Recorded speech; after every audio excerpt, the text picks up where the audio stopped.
Hello, good morning my friends. मैं आ गई हूँ अपनी रसोई में, अपने प्लेटफॉर्म पे। मेरा काम शुरू हो गया है। दही जम चुकी है, इसमें फ्रिज में रख देती हूँ। आटा लगा दिया है मैंने, रेस्ट के लिए रख दिया है। आज सब्जी का कोई ऑप्शन नज़र नहीं आ रहा, क्योंकि आज 7:15 बजे ही हस्बैंड को बच्चों के साथ स्कूल जाना है। और इसलिए मैंने डिसाइड किया है कि मैं जो आलू गोभी की सब्ज़ी रखी है ना, उसी के परांठे बना दूंगी। उसी समय पे देवर और पापा ससुर को भी निकलना है। सभी सभी के लिए ना आलू गोभी के परांठे बना देती हूँ। थोड़ा सा नमक मिर्च और अजवाइन मैंने इसमें और ऐड कर दिया है।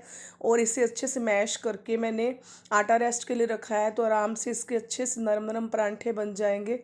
और यही डिसीज़न लिया है। पापा को तो कुछ भी नहीं खाना, उनको ओनली फीकी चाय दे दी है। अपनी भी चाय मैंने निकाल ली है बिना चीनी की। अब मैं बनाने जा रही हूँ परांठे। सबसे पहले मैं थोड़ा सा आटा ले लेकर तवे को ग्रीस करके ना, जो हमारे अग्नि देवता होते हैं इनको भोग लगा दे। याद रखिएगा, हमेशा पवित्र अवस्था में ही इन्हें भोग लगाइए। ये जब तक हम भोग लगाते हैं ना, कहते हैं अग्नि देवता सब कुछ हमें बना कर देते हैं, तो सबसे पहले इन्हें अर्पण कर देना चाहिए। चाहे श्राद्ध होता है ना, पहले यहीं पे अर्पण करते हैं। नवरात्र में भी अर्पण करते हैं। जब भी कोई शुभ काम हो, या वैसे रोज ही जब हम गैस का कोई भी काम शुरू करते हैं, चूल्हे पे बनाना, तभी हमें ये भोग लगाना चाहिए।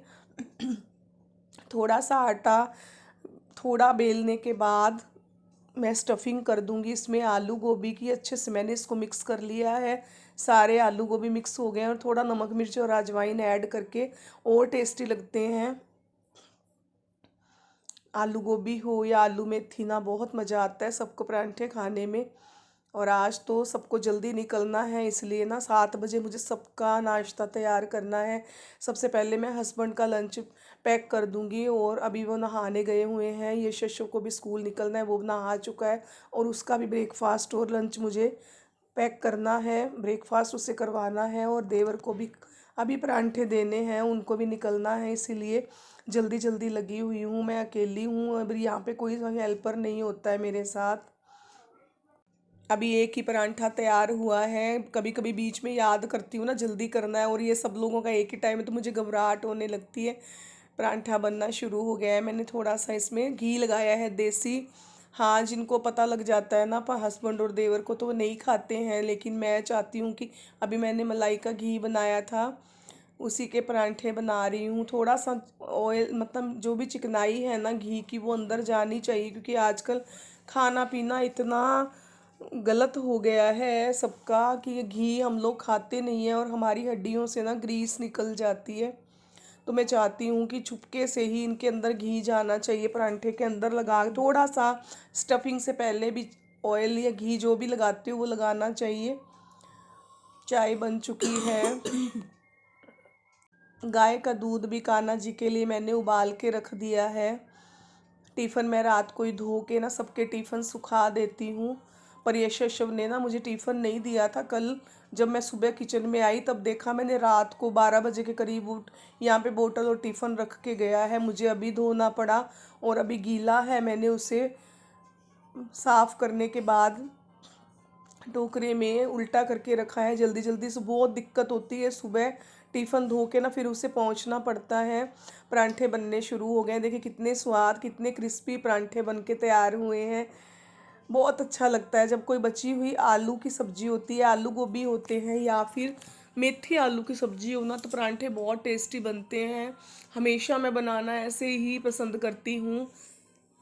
मेरी मम्मी भी ऐसे ही बनाया करते थे परांठे। और जब जब आलू उबले हुए हों और इस तरह सब्जी ना बने, तो कई बार हम पहले प्याज को फ्राई करके, हरी मिर्च, प्याज, जीरा, अजवाइन वगैरह डाल के आलू को वैसे सब्जी की तरह बना लेते हैं। फिर उसे मैश करके ठंडा करके उसके परांठे बनाते हैं, वो बहुत टेस्टी बनते हैं। हस्बैंड का लंच मैंने पैक करना शुरू कर दिया है। सब उनको दही के साथ ही दे दूंगी मैं। ये शशव तो बोल रहे हैं मुझे जैम देना मम्मी, तो पहले हस्बैंड का लंच पैक कर देती हूँ, क्योंकि ये परांठे थोड़े ठंडे हो चुके हैं।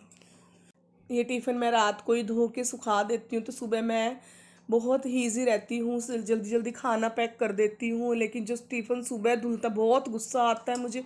बहुत बार बच्चों को बोलना पड़ता है कि टिफ़िन निकाल दो, निकाल दो। बस वो अपनी लापरवाहियों में, खेल में मस्त रहते हैं, तो बहुत सुबह सुबह माँ को बहुत परेशानी होती है। किचन में आके बहुत सारे काम होते हैं, लेकिन वो बच्चे नहीं समझते हैं कि सुबह रात को ही टिफ़िन दे दें तो धुल के अब तक सूख चुका होता है। हस्बैंड का लंच पैक हो चुका है। आज सुबह सुबह फॉइल पेपर ने मुझे बहुत दुखी कर दिया। जैसे रोल से मैं उतारने लगी हूँ, आधा निकल रहा है, आधा फट रहा है, आधा चिपका रह रहा है, मतलब पूरा मैंने बिखेर छोटे छोटे तोड़ तोड़ के फाड़ के ना नीचे ढेर लगा दिया है किचन में, जो मैं कभी नहीं करती। लेकिन जल्दी जल्दी में ना छोटे छोटे टुकड़े ये शशव को भी लगाया मैंने कि अब वो निकाल दो फॉइल पेपर, मुझसे नहीं हो रहा, नहीं हो पाया। हस्बैंड को भी बोला कि सब हार गए, आखिर मैंने उसे छोड़ दिया बिना ही फॉइल पेपर के। अब ये शीशों को मैं लंच पैक करके दूंगी, क्योंकि हस्बैंड का इतना ही निकल पाया फॉइल पेपर, वो भी कटा फटा सा, बहुत मुश्किल मैनेज किया है वो। सुबह सुबह ना पूरी किचन मैंने भर दी है छोटा छोटा फॉइल पेपर फाड़ के, लेकिन हमसे मैनेज नहीं हो पाया। यज्ञी को मैं जैम के साथ ही परांठे देने वाली हूँ, क्योंकि उसने बोला मुझे जैम चाहिए, उसको मीठा ज़्यादा पसंद है, इसीलिए वो जैम के साथ लेके जाएगा। उसका भी लंच पैक हो गया है ऑलमोस्ट। बोल रहा था 1.5 परांठा मम्मी मुझे देना, लेकिन मैंने 2 परांठे पैक कर दिए हैं। बच्चों का पता नहीं होता, आते समय ना ट्रैफिक होता है, कई बार तो देर हो जाती है उनको घर पहुंचने में ना, तो बच्चों को भूख लगती है, फिर इधर उधर की चीज़ों में ना मुंह मारते रहते हैं, मैं ये खा लूँ, मैं भटूरा खा लूँ, छोले खा लूँ। फिर पैसे मांगते हैं ऑनलाइन, मम्मा हमें सेंड कर दो, तो वो चीज़ें नहीं होनी चाहिए रोज़। अब मैं आ गई हूँ शाम को अपने पूजा घर में। अभी मुझे जोत करनी है। सबसे पहले मैं आचमन कर लेती हूँ। वैसे किचन में मैं हाथ धो के ही आई हूँ भगवान जी के यहाँ पे। मंदिर का भी काम ना सुबह शाम बहुत बड़ा काम होता है, हमें जो करना होता है, बर्तन साफ करने होते हैं, सुबह का काम तो बहुत भारी होता है, 1.5 घंटे के करीब लग जाता है।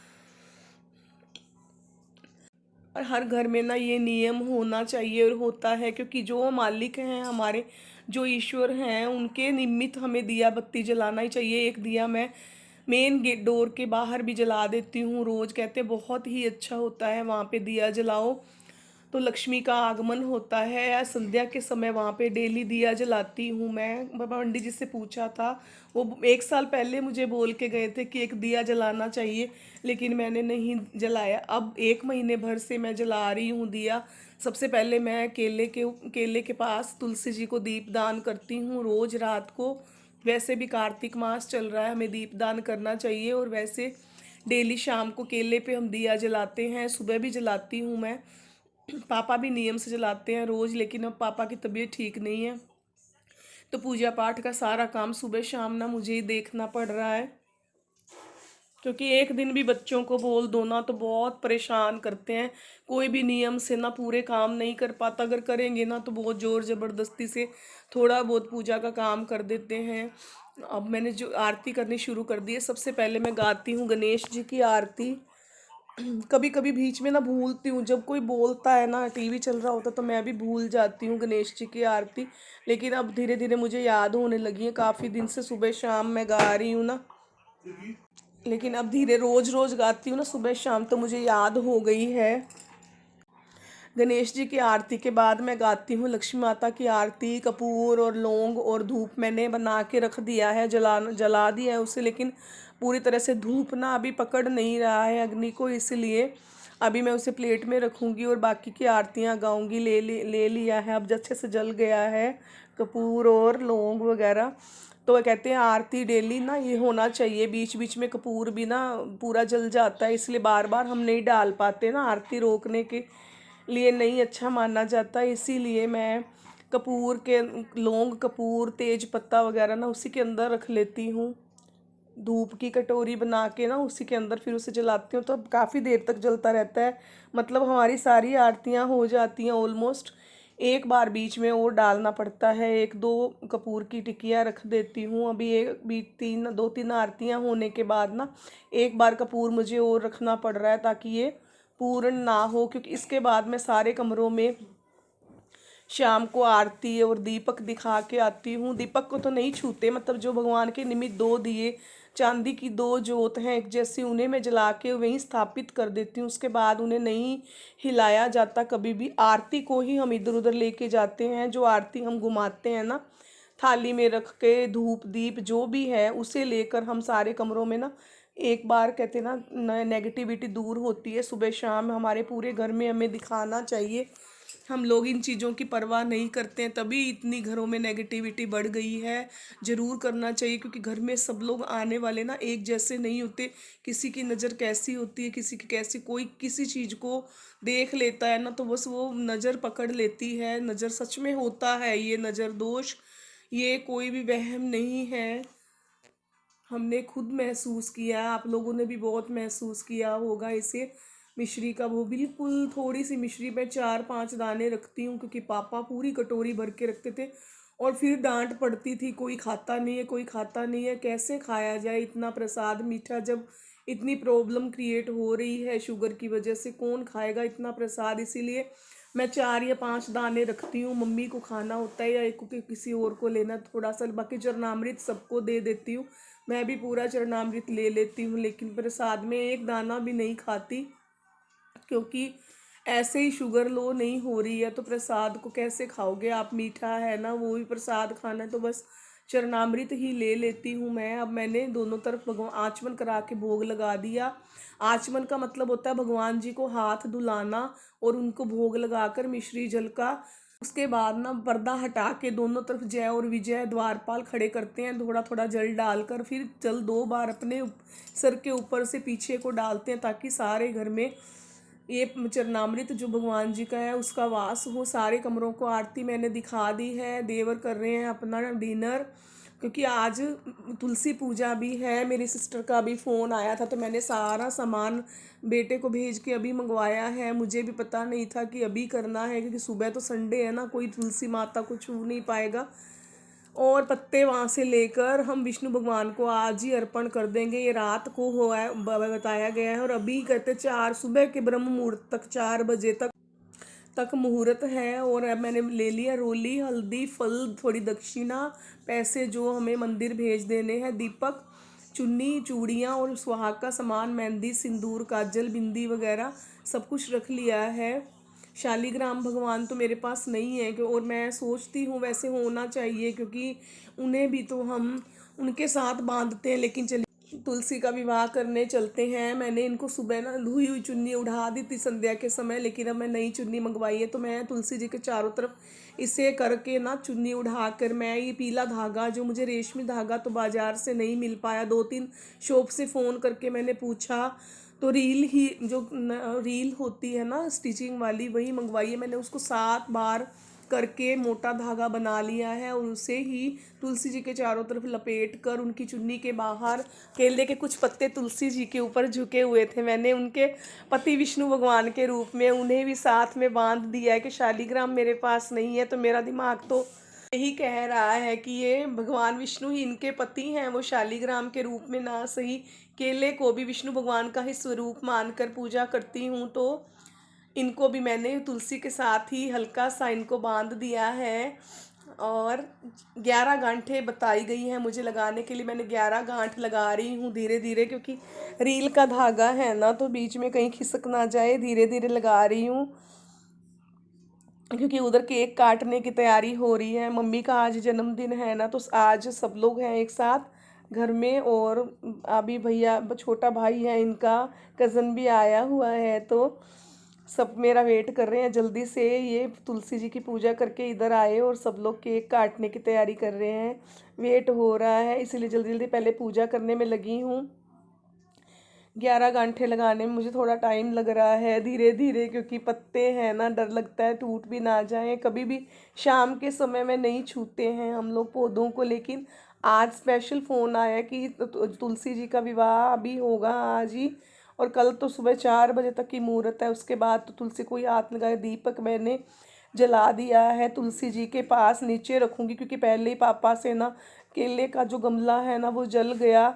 बहुत दिन दिवाली से पहले ही गमला हमने ला के रखा था, लेकिन अभी तक चेंज नहीं कर पाए। बीच में पापा की तबीयत ठीक होगी, किसी को भी घर में टाइम नहीं मिलता है कि वो गमले को चेंज करिए, क्योंकि माली को जब बुलाया तो वो भी नहीं पहुंचा है अभी तक। मैंने बिंदियाँ, सिंदूर, काजल, चूड़ियाँ वगैरह सब चढ़ा दिया है। मेहंदी भी रख दी है और फल भी रख दूँगी। इस तरह मैंने आज तुलसी जी का विवाह किया है। उन्हें सारा श्रृंगार का, सुहाग का सामान अर्पण करके सुबह हम ये साइड से बिना इनको छुए ये चीज़ें और हटा लेंगे, मंदिर भेज देंगे, या कुछ प्रसाद जो है वो हम बांट के परिवार में दे देंगे। इस तरह तुलसी जी का विवाह हो गया। बहुत खुशी हो रही है आज। बहुत ही अच्छा लग रहा है। बाहर भी पूरी रोशनी है। गुरु पर्व तक, गुरु पूर्णिमा तक सब लोगों ने अभी लड़ियाँ दीपावली वाली लगाई हुई हैं, हमने भी नहीं हटाई है जो जल रही। बहुत ही प्यारा माहौल लग रहा है, बहुत ही अच्छा। बहुत मज़ा आ रहा है मुझे यहाँ बैठ कर। देखिए हरे हरे पौधे हैं, साथ में मेरी लड़ियाँ भी हरे कलर के, नीचे गाड़ियाँ निकल रही हैं, ऊपर में बालकनी में मैं अपनी तुलसी जी की पूजा कर रही हूँ। बहुत अच्छा लग रहा है। सामने घर में पूरे में लड़ियाँ लटक रही हैं। अपने घर की लड़ियाँ तो मैं नहीं देख पाती हूँ, बस यही वाली देख रही हूँ जो बालकनी में लगी हुई हैं। तुलसी और केले दोनों की मैं पूजा करती हूँ, तो इनको मैंने स्टैंड में रखा हुआ है ताकि किसी की छाया भी ना पड़े। और पोछा वगैरह लगाते हैं ना तो नीचे इनके सफाई होती रहे गमलों के। बाकी सब गमलों में तो सफाई, नीचे ज़मीन पे रखे हुए हैं ना तो उनमें थोड़ा सा इधर उधर खिसकाना पड़ता है, लेकिन इनकी मैं पूजा करती हूँ। तो इस तरह ना मैं पूजा करती हूँ, इसीलिए मैं इनको ना स्टैंड लेके आई थी स्पेशल इनके लिए। गमले के लिए मैंने बहुत दिन से शोर मचा रखा था। मेरे भगवान जी का गमला जला दिया, मेरे भगवान जी का गमला जला दिया, मुझसे ना नीचे नहीं बैठा जाता। इसलिए मैंने कोशिश नहीं की। मैंने कहा था इसी गमले को उठा के ना दूसरे में रख देते हैं, लेकिन नहीं हो पाया अभी तक। वो माली को मैं ही बुला के लाऊंगी या बच्चों को भेजूंगी तभी आके वो चेंज करेगा। आज मैंने भी ले ली है तुलसी जी के साथ अपनी सेल्फी। बड़ी खुशी हो रही है मुझे। वैसे मैं नहीं लेती हूँ, बच्चे ही लेते रहते हैं अपनी, लेकिन मैंने सब दीपदान वगैरह कर दिया। अब मैंने तुलसी जी के साथ बैठ के वीडियो बनाया। बाहर का नज़ारा मैंने आपको दिखा दिया, देखो कितना लाइटिंग है, बहुत अच्छा लग रहा है।